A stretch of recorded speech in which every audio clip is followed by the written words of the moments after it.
আজকে আমরা একটা শেয়ার থেকে কিভাবে 10 থেকে 30% বা তারও বেশি লাভ অর্জন করা যায় সেইটা নিয়ে একটু আলোচনা করব। আমি এই ক্ষেত্রে যে কোনো একটা শেয়ার বেছে নিলাম অ্যাডভেন্ট ফার্মাকে, শুধু আপনাদেরকে বুঝাবার জন্যে। এটা আমার আপনাদেরকে কোনো কেনার অ্যাডভাইস না, আপনারা নিজেদের বিবেক বিবেচনা মতন শেয়ারটাকে কিনবেন। প্রথমে আমি এর টেকনিক্যাল অ্যানালাইসিসটা দেখাবো, বুঝাবো। এরপর ফান্ডামেন্টাল এবং বিজনেসটা বুঝাবো।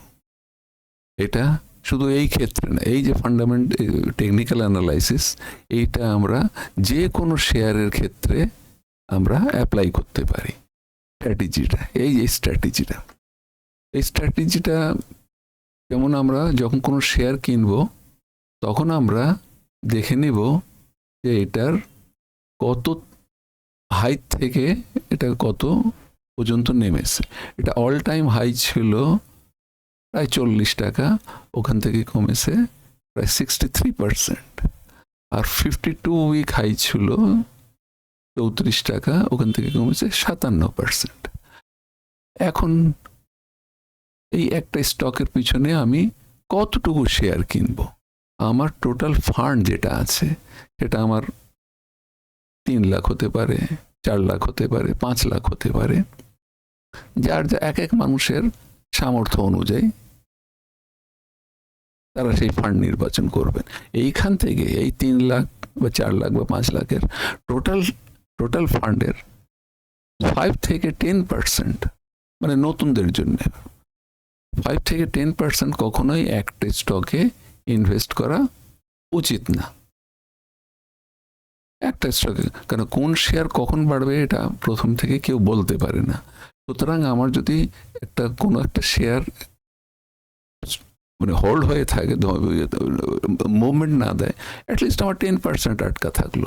বাকি অন্য 90%-এর মতন যে 9টা আমার স্টক আছে সেইখানে মুভমেন্টটা থাকলে পরেই আমি লাভবান হতে পারবো। এখন ধরা যাক এই শেয়ারটা এই 50 কত নেমেছিল, 60%, 57% নেমেছে। এখন এটা নেমে এইখান থেকে সে এখন ডাউন ট্রেন্ড থেকে এখন আপ ট্রেন্ডের দিকে যাচ্ছে। এখন ধরেন এইখানে আপ ট্রেন্ডে প্রথম 8 দিনে সে কতটুকু উঠেছে? 26%, 26.90% উঠেছে। তারপর সে আবার একটুখানি রিট্রেসমেন্ট কমে আবার সেকেন্ড বার কত উঠেছে? 10 দিনে 16% উঠেছে। এখন এটা যখন আবার এটা ডাউন ট্রেন্ডের দিকে থাকবে, তখন আমরা এটাকে কিভাবে পজিশন নিব সেইটাই শুধু আপনাদেরকে একটুখানি আমি ডিসকাশন করব। ধরেন আমি এই 18 টাকা থেকে সে যখন নামলো 16 টাকা 80 পয়সা, আমি এইখানটা একটা পজিশন নিই। আমার ফান্ড পজিশন কত? ধরে নিলাম আমার ফান্ড পজিশন হচ্ছে 4 লাখ টাকা। তাহলে আমি একটা স্টকে কতটুকু ইনভেস্ট করব? 10%, ধরে নিই 10%, 5% না 10%, আমি 40,000 টাকা। কারণ এটা 40,000 টাকা ইনভেস্ট করব। তাহলে 40,000 টাকা, এখন আমি যদি প্রথম পজিশন এখানে নিই 16 টাকা 80 পয়সা, তো 16 টাকা 80 পয়সায় আমি কয়টা কিনতে পারবো অ্যাভারেজে? 40,000 টাকায় ধরে নেন আমি অ্যারাউন্ড 2,400 মতন শেয়ার কিনতে পারবো। কয় লটে? 3 লটে। আমি 3 ভাগে ভাগ করি। প্রথম লট এখানে কিনবো, সেকেন্ড লট এখানে কিনবো, থার্ড লট এটা কিনবো। এরপর যদি আরো কমে যায় তাহলে আমি আর সেটা কিনবো না। এইটুকুতে আমার 10% ইনভলভ হয়ে যাবে। তার কারণ এটা এই পর্যন্ত নেমেছিল 14 টাকা 40 পয়সা। আমি এটাকে এখন প্রথম স্টকটা কিনলাম 16 টাকা 80 পয়সা, 16 টাকা 80 পয়সায়, 16 টাকা 80 পয়সায়। সেকেন্ড লট কিনলাম কত? আমি 16 টাকায়। থার্ড লটটা আমি কিনলাম কত? 15 টাকা 20 পয়সায়। আচ্ছা, আমি এটা একটুখানি তাহলে ক্যালকুলেটর দিয়ে হিসাব করে নিই। আমি প্রথমটা কিনছি কত? 16 টাকা 80 পয়সা। 16 টাকা, তাহলে কত টাকা আমার ইনভলভ হবে? 16 টাকা 80 পয়সা আমি প্রথম লট কিনলাম, ইন্টু কত? আমি কিনলাম এটা 830টা, 2500 শেয়ার যদি আমি কিনতে পারি, 2500 শেয়ারের মধ্যে আমি ধরেন 830টা প্রথম লটে কিনলাম 830 টাকা, 830টা। তাহলে এটা এরপর শেয়ারটা আর একটু কমে গেল, তাহলে আর একটু কমে গেল, কতটুকু কমলো আমি দেখি এখানে কেনার পর সেটা 5% আরও কমে গেল। আমি 5%-এ এখানে আরেকটা পজিশন নিলাম 15 টাকা 96, মানে 16 টাকায়। আমি ধরি 16 টাকায় আর একটা লট কিনলাম, 16 টাকা ইন্টু কত, 830। এরপর শেয়ারটা হয়তো আবার আর একটুখানি কমে গেল, তাহলে আমি আর একটা পজিশন নিই, এখানে 16 টাকা, এখানে আরেকটা, তাহলে এইখানটায় কত, 15 টাকা 20 পয়সা। আমি আরেকটা লট কিনলাম এইখানটায় 15 টাকা 30 পয়সায়, তাহলে 15 টাকা 20 পয়সা, 15 টাকা ইন্টু 20 পয়সা, কতটা কিনলাম, 830টা। এখন তাহলে আমার শেয়ার কটা হলো, কত টাকার কিনা হলো, 39,840।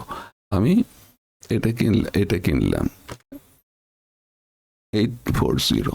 তাহলে এটা আমি যখন বাই হলো প্রায় 40,000 টাকার বাই করলাম, বাইয়ের ওপর আমাকে কমিশন কত দিবে, 0.35%, 35 পয়সা। আচ্ছা, আমি বাই যখন 35 পয়সা দিই, তাহলে আমাকে সেলেও 35 পয়সা দিতে হবে, সেলও 40,000 টাকা 35 পয়সা দিতে হবে, 0.35%। তাহলে এটাকে আমি ডবল করে নিই, ইন্টু কতটুকু হলো, 79,680। এটার উপর আমাকে কমিশন কত দিতে হবে, 0.35%। তাহলে আমাকে কমিশন কত, ব্রোকারেজ কমিশন কত দিতে হবে, এই ব্রোকারেজ কমিশন এটাকে 35 পয়সায় ধরি, ইন্টু 0.35%। ব্রোকারেজ আমাকে কত দিতে হচ্ছে, 278। আমি রাউন্ড ফিগার ধরে নিই, আমাকে ব্রোকারেজ কমিশন দিতে হবে 280 টাকা। এখন আমি 280 টাকায় আমার অ্যাভারেজ প্রাইসটা কত হবে, অ্যাভারেজ প্রাইসটা হবে কত, আমি শেয়ার কিনেছি প্রায় 39,840 ডিভাইডেড বাই কত, আমি কটা শেয়ার কিনলাম, 2,490টা। আমার অ্যাভারেজ কস্ট কত পড়লো, 16 টাকা। এখন আমি এই শেয়ারে আমি কত ইনভেস্ট করলাম, প্রায় ধরে নিই 40,000 টাকা। আমি কি রকম এটার মধ্যে থেকে, এখন এটা 3টা বাই হয়ে গেল, এখন আমার অ্যাভারেজ প্রাইস এইখানটায় হলো 16 টাকা, এইখানে 16 টাকা। এখন আমি 16 টাকা থেকে কতটুকু আমি প্রফিট করব, সেইটা এখন আমাকে বের করতে হবে।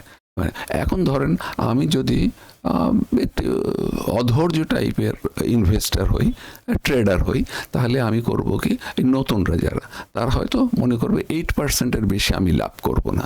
তাহলে আমার বাই প্রাইস হলো 16 টাকা, আমি কত পার্সেন্ট, 8% লাভ করব। 8% আমি কতটুকু লাভ করতে পারি, আমি হিসাব করে নিই। 16 টাকায় আমার হলো অ্যাভারেজ কস্ট প্রাইস, এটাকে আমি 8%-এর হলে পরেই আমি বিক্রি করে দেবো। 8% হলে পরে আমি কত টাকা, প্রতি শেয়ারে আমার লাভ হবে 1 টাকা 28 পয়সা। 1 টাকা 28 পয়সা ইন্টু আমি কয়টা শেয়ার কিনেছি, 2,490টা শেয়ার কিনেছি আমি, 2,490টা শেয়ার। তাহলে আমার লাভ হলো কত, 3,187 টাকা, 3,188 টাকায় ধরি, 87 টাকা, মাইনাস আমার কমিশন কত যাচ্ছে, 280 টাকা। আমার দেখেন 2,907 টাকা আমার লাভ হয়ে গেল। কতদিনে লাভ হলো, এই ধরেন আমি যেদিন থেকে কিনলাম, এইখান থেকে এমনও হতে পারে 15 দিন, 20 দিন, 1 মাসও ধরি। তার কারণ এইখানে 8 দিনে লাভ হয়েছে 26%, এইখানে 10 দিনে লাভ হয়েছে 16%।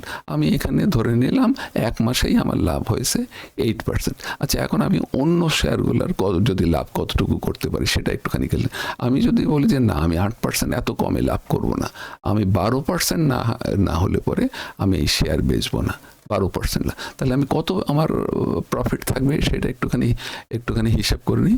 আমার কস্ট প্রাইস হচ্ছে 16 টাকা, আমি কতটুকু এখানে প্রফিট করব, 12%, আমি 12% প্রফিট করব।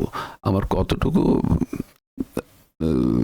অ্যাভারেজ কস্ট হবে 1 টাকা 92 প্রতি শেয়ারে আমার লাভ হবে 1 টাকা 92 পয়সা। আমার কয়টা শেয়ার কেনা আছে? 2490টা শেয়ার, 2490টা শেয়ার। আমার লাভ হলো দেখেন এইখানে হয়ে গেল 4780 টাকা। আমার কমিশন কত ছিল? মাইনাস আমার কমিশন কত ছিল? 280 টাকা। 280 টাকা। দেখেন আমার লাভ হয়ে গেল 4000 মাস। আমি ইনভেস্ট করেছিলাম কত? অনলি 40,000 টাকা, কিন্তু আমার এক মাসেই আমার বা 15 দিন, এক মাস বা 2 মাসে আমার লাভ হয়ে গেল কত? 45,000 টাকা, হচ্ছে 4,500 টাকা। হ্যাঁ, আচ্ছা, এরপর আমি ধরেন আমি 12% না, আমি 16% লাভ করব। আমি এত কমে বেচবো না, আমার একটু ধৈর্য আছে। আমি 16% না হলে আমি বেচবো না। তাহলে আমার আবার এটাকে আমি তাহলে ক্যালকুলেশন করি, এটার ক্যালকুলেটর দিয়ে ক্যালকুলেশন করি। আমার কস্ট প্রাইস হচ্ছে কত? 16 টাকা। আমার কস্ট প্রাইস 16 টাকা। আমি লাভ করব এখন কত? আমি 16% না হলে পরে আমি এই শেয়ারটা বেচবো না, এই শেয়ারটা বেচবো না। তাহলে 16% না হলে বেচবো না। আমার কস্ট হবে কত? 2 টাকা 56 পয়সা। 2 টাকা 56 পয়সা প্রতি শেয়ারে আমার লাভ হবে। আমার শেয়ার কেনা আছে কতটা? 2490টা। 2490টা শেয়ার কেনা আছে। আমার এখানে লাভ হয়ে গেল 6376 টাকা। আমি এখানে কমিশন কত দেব? 280 টাকা। দেখেন আমার লাভ হয়ে গেল 6000। কত টাকায়? 16%। আমি যখন 16% আমি যদি বিক্রি করি তাহলে আমার লাভ হয়ে গেল 6100 টাকা মতন। 6100 টাকা। কয় মাস? 1 মাস, 1.5 মাস বা 2 মাসের মধ্যে আমি ধরে নিই লাভ হয়ে গেল। এরপর আমি বলি যে না, আমাকে আর একটু বেশি লাভ করবে, কেন এটার হাই কত উঠেছিল? এর হাই উঠেছিল 20 টাকা, 20 টাকা মতন। তাহলে আমার প্রাইসটা এইখান থেকে আর উঠতে, আমি একটু ধৈর্যশীল, আমি ধরে রাখবো। কারণ এইখান থেকে এমন হতে পারে 15 দিন, 20 দিন, 1 মাস, 2 মাস, আমার 3 মাসও যদি আমি শেয়ারটাকে ধরে রাখি। কারণ এইখানে আমি আগেই বলেছি, এইখানে 8 দিনেই উঠেছে 26%, এখানে উঠেছে 10 দিনে 16%। আমি এখানে 3 মাসে ধরে রাখি। 3 মাসে যদি 25% করে ওঠে, তাহলে 25% হলে আমার লাভ কত থাকবে সেটা একটু হিসাব করে নিই। আমার অ্যাভারেজ কস্ট প্রাইস কত? 16 টাকা। আমি এবার লাভ করব কত পার্সেন্ট? 25% কমে আমি লাভ করব, আমি বিক্রি করব না। আমার লাভ হবে কত? 4 টাকা প্রতি শেয়ার। আমার লাভ হবে 4 টাকা। আমার কতটা শেয়ার কেনা আছে? 2490। 2490টা আমার শেয়ার কেনা আছে। আমার কত লাভ হলো? 9960 টাকা। আমি কমিশন কত দিলাম? 280 টাকা। 280 টাকা। আমার লাভ হলো কত? 9680 টাকা লাভ হয়ে গেল। কত আমি এইখানটা 9680 টাকা লাভ করলাম, কিন্তু আমার ইনভেস্টমেন্ট কত ছিল? দেখেন, এটা কিন্তু হিসাবের ব্যাপার আছে। আমি ইনভেস্ট করেছিলাম অনলি 40,000 টাকা। আমার টোটাল ক্যাপিটাল 4 লাখ টাকা। 4 লাখ টাকার 10% আমি 40,000 টাকা। 40,000 টাকার মধ্যে এই 3 মাসেই আমি লাভ করে ফেললাম 9680 টাকা। এখন একটা চিন্তা করেন যে ব্যাংকে টাকা রাখলে কতটুকু লাভ হবে এবং শেয়ার মার্কেটে ইনভেস্ট করলে কি লাগে, এই কতটুকু লাভ হবে। এইখানে একটা খুব হিসাবের ব্যাপার আছে। আমি যদি ব্যাংকে 100 টাকা রাখি, তাহলে ব্যাংক আমাকে 1 বছর পর দিবে, 1 বছর পর দিবে 8% বা 9%। 100 টাকায় 9 টাকা, 8 টাকা বা 10 টাকা দিবে। whereas আমি স্টক মার্কেটে যখন ইনভেস্ট করছি, সেইখানে আমি কত পার্সেন্ট পাচ্ছি? এই যে দেখেন, আমি এইখানে পাচ্ছি 25% অনলি। কত মাসে? 3 মাসে। ধরে নিলাম আমি 3 মাসে এটা পেলাম, কারণ এইখানে হয়েছে 8 দিনে, এখানে হয়েছে 16 দিনে, আমি এখানে 3 মাসেও ধরলাম। এখন হাতে কত আছে 1 বছরের? আমি 3 মাস হাতে 9 মাস রয়ে গেছে। এইখানে আমি যদি সেল করে দিই, এই শেয়ারটা সেল করে দিলাম, দিয়ে যে capital as well as profit, এই দুটা নিয়ে আমি বসে থাকলাম। এই শেয়ারটা হয়তো আবার যখন নিচে নেমে আসবে এইরকম এই প্রাইসে, তখন আমি কিনবো। অথবা আবার যে কোনো শেয়ার, অন্য যে কোনো শেয়ার ঠিক এই রকম 60% বা 70% যেটা কমে আসে আমি সেই শেয়ারটা কিনবো। তাহলে আমার হাতে থাকলো 9 মাস। আমি দরকার যদি 1 মাস 2 মাসও যদি বসে থাকি, আবার যে কোনো 2 মাসও না, 1 মাসের মধ্যে যে কোনো শেয়ারকে আমি একটা আইডেন্টিফাই করতে পারবো যে কোনটা 30%, 40%, 50% কমে আসে। যেটা কমে থাকবে সেইখানে আমি আবার পজিশন নিলাম। পজিশন কিভাবে নিব? ঠিক এইভাবে ভাগ করে করে নিব, ভাগ করে নিব, 3 ভাগে নিলাম, 2 ভাগে নিলাম, যেভাবে নিয়ে আবার আমি বসে, আমি যদি বাকি 9 মাসের মধ্যে 2 বারও আবার যদি আমার এই 25 করে হয়, তাহলে 3, 5, 25, 75% আমার এখানেই হয়ে গেল। আমি যদি 75%ও না নিই, আমি যদি 16% করে যদি মনে করি যে আমার হয়ে এখানে 2 মাস হলো, 2 মাসে এখনো তো আমার আরো 10 মাস রয়ে গেছে। আমি যদি আবার 4 বার পাই, 4 বার যদি আমি আরো যে অন্য স্টকে নিতে পারি, তাহলে 4, 15, 60%। ওয়ারাজ ব্যাংকে পাচ্ছিলাম আমি অনলি 9%। এইখানে কিন্তু আমি স্টকে আবার কিন্তু 60% পেয়ে গেলাম। এটা এমনও হতে পারে যখন মার্কেট র্যালি দিবে, এইখানে 70%, 80%, 100% পর্যন্ত আপনি প্রফিট গেইন করতে পারবেন। আমাদের এখন অর্থনৈতিক অবস্থা খারাপ, ভালো না, যার দরুন আমরা ঠিক এইটার ইয়েটা স্টক মার্কেটের বেনিফিটটা নিতে পারছি না। কিন্তু যখন আমাদের ইকোনমিকটা আবার ঘুরে দাঁড়াবে এবং স্টক মার্কেট যখন র্যালি দিবে, আমরা ঠিক এই স্টকে এইভাবে প্রফিট। এখন এই যে স্ট্র্যাটেজিটা, এটা শুধু এই শেয়ারের ক্ষেত্রে না, আপনি যে কোনো শেয়ারের ক্ষেত্রে এইটা ওপর থেকে নিজের অল টাইম হাই থেকে অথবা 52 উইক হাই থেকে যেটা 30%, 40%, 50%, 60% কমে আসে, সেইখানে আপনি এখন এটা দেখতে হলে পরে, এটা তো হলো টেকনিক্যাল অ্যানালাইসিস।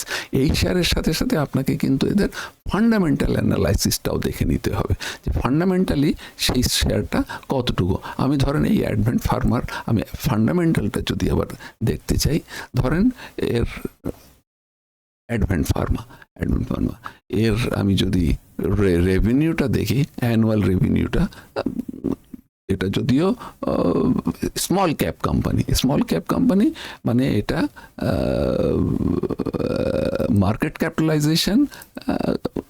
ক্যাপিটালাইজেশনটা একটু দেখে নিই। এর মার্কেট ক্যাপিটালাইজেশন কি? এটা হচ্ছে স্মল ক্যাপ মিনস এইটা হচ্ছে মার্কেট ক্যাপিটালাইজেশন হচ্ছে 153 কোটি।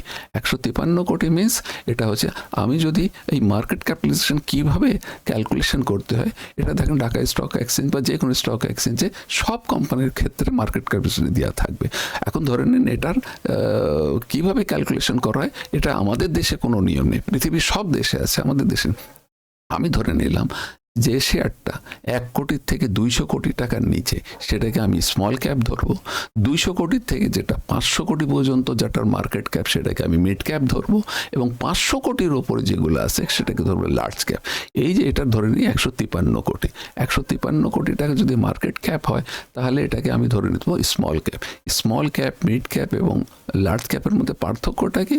পার্থক্য হচ্ছে যে স্মল ক্যাপটা যখন রাইজ করে, মার্কেট যখন র্যালি দিবে, এই যে দেখেন মার্কেটে এই যখন র্যালি দিবে, তখন সে খুব তাড়াতাড়ি আপনাকে 30%, 40%, 50%, 100% পর্যন্ত আপনাকে গেইন দিবে। আবার যখন কমবে, ঠিক সে র্যাপিডলি কমবে। যেটা লার্জ ক্যাপ 500 কোটি টাকার ওপরে যেগুলো আছে বা 1000 কোটি টাকা ওপরে যেগুলো আছে, এইগুলা যেমন বাড়বেও না, সেই রকম আপনাকে কমবেও না। মিড ক্যাপগুলোও আবার কিছু বাড়ে কিছু কম, তবে স্মল ক্যাপের মতন আপনাকে এই মার্কেট ক্যাপটা কী করে করবেন, এই পেড আপ ক্যাপিটালটাকে এই প্রাইস দিয়ে পূরণ করলে পরেই আপনি ক্যাপটা বেরিয়ে আসবেন।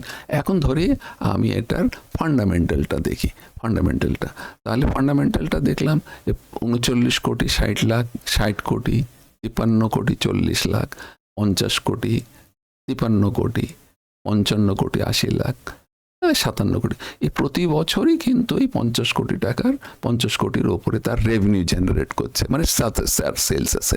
প্রফিটটাও ভালো, খুব খারাপ না। 8 কোটি 68 লাখ, 15 কোটি, 11 কোটি, 9 কোটি 75 লাখ, 9 কোটি 86 লাখ, 8 কোটি 39 লাখ। তো কোম্পানিটা খুব একটা গ্রোথ কোম্পানি, খুব একটা খারাপ কোম্পানি এইরকম। তাহলে ধরে নিতে পারে যে এর বিজনেসটা ভালো আছে, প্রফিট ভালো দিচ্ছে, কিন্তু এইবারে করেছে কি, সে লাভ করেছে বেশ ভালো, কিন্তু সে ডিভিডেন্ড দিয়েছে অনলি 1%, অনলি 1%, অনলি 1%। কীরকম 1% সে দিয়েছে? এই যে দেখেন অ্যাডভেন্ট ফার্মা, এবার তার সেলস ভালোই হয়েছে, রেভিনিউ 57 কোটি, গতবারে ছিল 55 কোটি, এবারে তার রেভিনিউ হয়েছে 57 কোটি। তার প্রফিট ছিল গতবারে 9 কোটি 86 লাখ, এবারে হয়েছে 8 কোটি 39 লাখ। কিন্তু সে ডিভিডেন্ড দিয়ে তার রিজার্ভে দেখেন, রিজার্ভও গ্রোথ অনেক ভালো রিজার্ভ। শেয়ার ক্যাপিটাল হচ্ছে 93 কোটি। এর দেখেন রিটেন আর্নিংসে আছে 46 করোড় 77 লাখ, মানে 46 কোটি 77 লাখ। এবার এই বছর বেড়েছে, দেখেন 2024 সালে এটা বেড়েছে কত, তার বেড়েছে 53 কোটি 86 লাখ। কিন্তু সে ডিভিডেন্ডটা দিয়েছে, মানে রিজার্ভ সে বিল্ড আপ করছে, কিন্তু ডিভিডেন্ড দিচ্ছে না। এবারে ডিভিডেন্ড কত দিয়েছে? এবারে ডিভিডেন্ড দিয়েছে অনলি 1%, অনলি 1%। কোম্পানিটা ফান্ডামেন্টালি স্ট্রং, কিন্তু তার অন্যান্য তো সুতরাং আমরা যদি এটা আজ হোক কাল হোক, এটা যখন র্যালি দিবে তখন সে কিন্তু ঠিক ওপরের দিকেই উঠবে এবং ভালো প্রফিট পাওয়া যাবে। তা আমি যদি 10% থেকে 30%, 40% বা তারও বেশি নিতে চাই, তাহলে আমাকে ঠিক এইভাবে, তার কারণ এটা কত থেকে এইটা আলটিমেটলি এই পর্যন্ত উঠবে, এই পর্যন্ত উঠবে। ধরেন আমি এইখান থেকে আমি যদি হিসাব করি, তাহলে কতটুকু উঠতে পারে, এইখান থেকে সে যদি নিজের অল টাইম হাই পর্যন্ত ওঠে, না অল টাইম 52 উইক হাই পর্যন্ত ওঠে, তাহলে কিন্তু তাকে যাবে 100%, যেটা বলছিলাম। এই শেয়ার কিন্তু 100% যাবে, অল টাইম হাই যাবে। সেটা 1 বছরে হতে পারে, 6 মাসে হতে পারে, 8 মাসে হতে পারে, তার বেশি হতে পারে। 1 বছরেও যদি আমি একটা শেয়ারে 100% করতে পারি, ব্যাংক দিবে 8%, 9%, আমি 1 বছরে পেয়ে গেলাম 100%। ইভেন যদি 2 বছরেও হয়, তাও তো আমি 50% করে পাবো। এই যে ক্যালকুলেশনটা বড় বড় ইনভেস্টাররা ঠিক এই ক্যালকুলেশন করে, তারা কিন্তু লং টার্মের জন্য ধরে রাখে। আমরা শর্ট টার্মে যারা স্মল ইনভেস্টার, তারা কিন্তু অধৈর্য হয়ে শর্ট প্রফিট 10%, 15%, 20% বেরিয়ে। কিন্তু যারা বড় ইনভেস্টার, তারা কিন্তু এই 100% নেওয়ার জন্য একটা শেয়ার ধরো, এই 1 বছরের মধ্যে সেটা আবার অনেকবার বাড়তেও পারে, অনেকবার কমতেও পারে। এটা আবার আর একটা স্ট্র্যাটেজি। আপনাকে 1 বছর পর্যন্ত ওয়েট করতে হবে না, এই 1 বছরের মধ্যে এটা অনেকবার উঠবে, অনেকবার নিয়ে আপনি যদি সেই স্ট্র্যাটেজির নিয়ে এক সময় আলাপ করব যে কোন মানে কত পার্সেন্টে আপনি বের করবেন, আবার যদি একটু রিট্রেসমেন্ট কম আবার আপনি কিনলে, সেক্ষেত্রে আপনি দেখা যাবে যে 100%-এও বেশি আপনি প্রফিট করতে পারবেন। তো যাক, এটা নিয়ে আপনাদের সাথে অনেকক্ষণ আলাপ হলো। ভবিষ্যতে আবার কোনো একটা শেয়ার নিয়ে আবার এই ধরনের অ্যানালাইসিস করব। আপনারা যদি এই ভিডিওটা ভালো লাগে, তাহলে একটা লাইক দিবেন, সাবস্ক্রাইব করবেন এবং বন্ধুদের মাঝে এই শেয়ারটাকে একটু শেয়ার করবেন। আবার আপনাদের যদি অন্য কোনো শেয়ার বা অন্য কিছু কমেন্ট নিয়ে আলাপ করতে হয়, জানতে হয়, আমাকে কমেন্ট করে জানাবেন। ধন্যবাদ। পরে আবার ধন্যবাদ।